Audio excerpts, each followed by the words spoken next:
លោកស្រីត្រីដាណាបង្ហាញអារម្មណ៍បែបនេះសារជាថ្មីក្រោយពីលោកស្រីបានជួយលុយ$500ទៅបុគ្គលិកអ្នកចាក់សាំង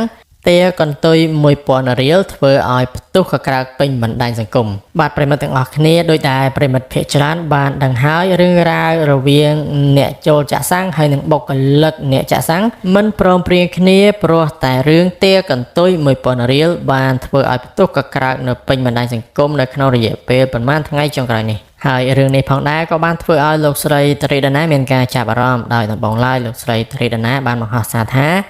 ខ្ញុំជួយប្អូនស្រីបុគ្គលិកចាក់សាំង$500ខ្ញុំមិនដឹងថាខាងណាខុសខាងណាត្រូវទេខ្ញុំគ្រាន់តែដឹងថាអាណិត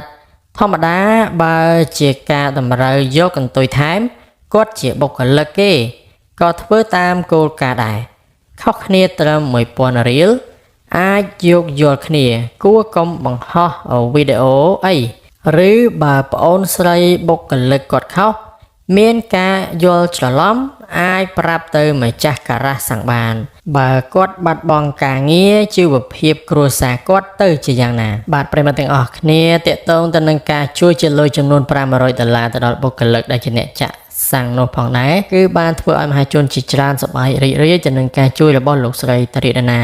ហើយក្នុងនោះផងដែរក៏មានអ្នកខ្លះមិនពេញចិត្តទៅនឹងការជួយរបស់លោកស្រីត្រីដាណាទេដោយពួកគាត់បានលើកឡើងថាលោកស្រីត្រីដាណាជួយខុសមនុស្សដូចជាប្រិមិត្តម្នាក់ដែលមាន Facebook ឈ្មោះថាម៉ាលីកុនធាបានពោលយ៉ាងដូចនេះថាជួយខុសមនុស្សហើយចែអើយមនុស្សលំបាកជាងគាត់មានច្រើនណាស់ខ្ញុំជួបច្រើនណាស់អ្នកដែលស៊ីក្បាលកាក់លើ1000 2000ហ្នឹងមិនកាន់ជើងខាងណាតែបើគិតលើដែលខ្ញុំទិញកុំថាឡើយ1000ឬ2000ក៏ខ្ញុំមិនព្រមដែរព្រោះមិនចង់ឲ្យគេខ្សែលើឡើយទទួលស្គាល់ថា1000រៀលវាមិនច្រើនទេតែ1010ដងគុណមើលទៅហើយនឹងមានប្រិមិត្តម្នាក់ទៀតមានឈ្មោះ Facebook ថា HNG បានខមមិនថាជួយខុសហើយនឹងប្រិមិត្តដែលមានឈ្មោះថាពេជ្រវាសនាបានខមមិនថា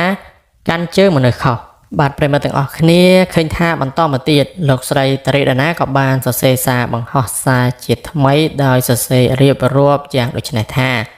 រឿងខ្លះយើងមិនអាចវេកញែករកខុសត្រូវបាននោះទេព្រោះបើយើងឈរនៅទីតាំងណាមួយអារម្មណ៍យើងតូតុនទៅខាងណាមួយច្បាស់ណាស់ថាយើងនឹងគ្រប់គ្រងនៅខាងនោះ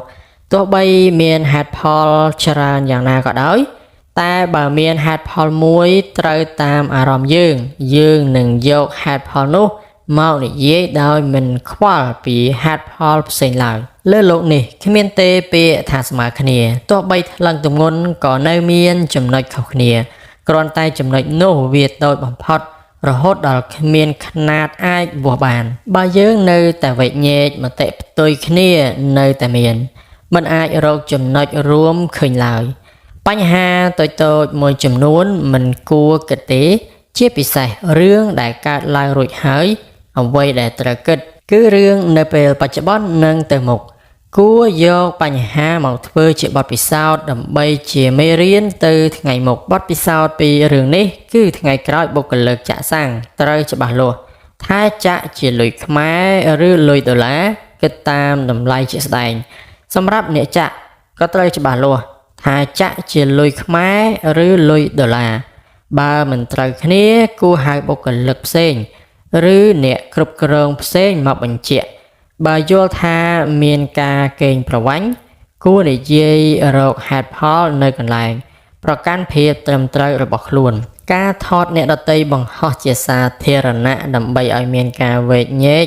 មិនមែនជារឿងត្រឹមត្រូវឡើយតែបើរឿងកើតឡើងហើយក៏មិនគួរដល់ថ្នាក់ជេរប្រមាថគ្នាដែររឿងនេះប្រហែលជាអាចមានការយល់ច្រឡំណាមួយមានតែសម័យខ្លួនទាំងពីរទើបអាចដឹងក្នុងចិត្តរឿងខ្លួនខ្ញុំសង្ឃឹមថាបងប្អូនខ្មែរយើងចេះយោគយល់គ្នាកាន់តែច្រើនស្រឡាញ់គ្នាអនុគ្រោះគ្នាមានបញ្ហានិយាយណែនាំគ្នាកុំព្រោះតែរឿងមួយនេះយកភាសាអសរោះមកវេប្រហារជនពន្លិចតាមប្រមាថដល់ក្រុមគ្រួសារគេ